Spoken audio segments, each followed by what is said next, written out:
we're hearing about and also experiencing some clients prioritizing certain brackets. So some focusing on gender, some focusing on race, some focusing and prioritizing. Yeah. What do you think about that? When you do that, when you prioritize one group over the other, then you then have a question about what about me, right? So I'm not black, or I'm not brown, I'm not a woman. Like, what about me?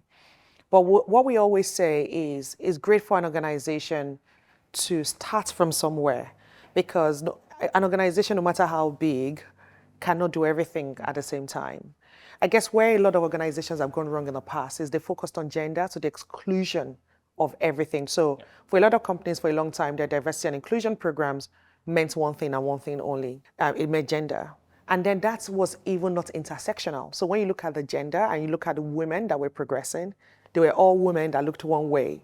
And so the intersectionality in looking at black and brown women did not come into that. And so that caused a lot of issues.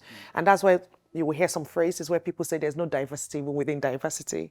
Like when we talk about diversity, like there's no diversity within that, because black and brown people or disabled people or LGBTQ plus people were routinely excluded. A company needs to be brave enough to communicate their diversity and inclusion strategy. There needs to be a strategy to say, this is what we are focusing on now because of these reasons, because of, data. We all collect data. Data shows us that we are doing really badly on our scorecards or KPIs for recruiting women into senior roles. That is fair, that is valid. Anyone will understand that. However, data also tells us that our next burning platform is that we don't have enough black and brown people. And so in Q2 or Q3 or Q1 of the following year, we're going to be doing that. Everyone understands that, because everyone understands that a business has to prioritize. Where the problem comes is where it feels like there's no transparency, there's no communication.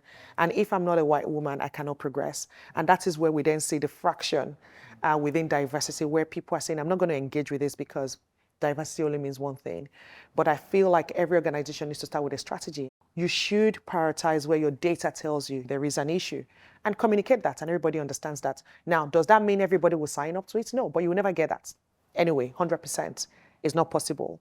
But once you've communicated and there is a clear plan and how you intend to achieve it, then that's all you can do. And continually update people on how you are progressing against the plan as well. That's, again, another thing companies don't do really well internally. They do it very well externally, but they don't do it internally to tell people, we said we're going to do this and this is where we are and we need your help. And the best organizations that I've seen are people that communicate, and they are not afraid to be transparent.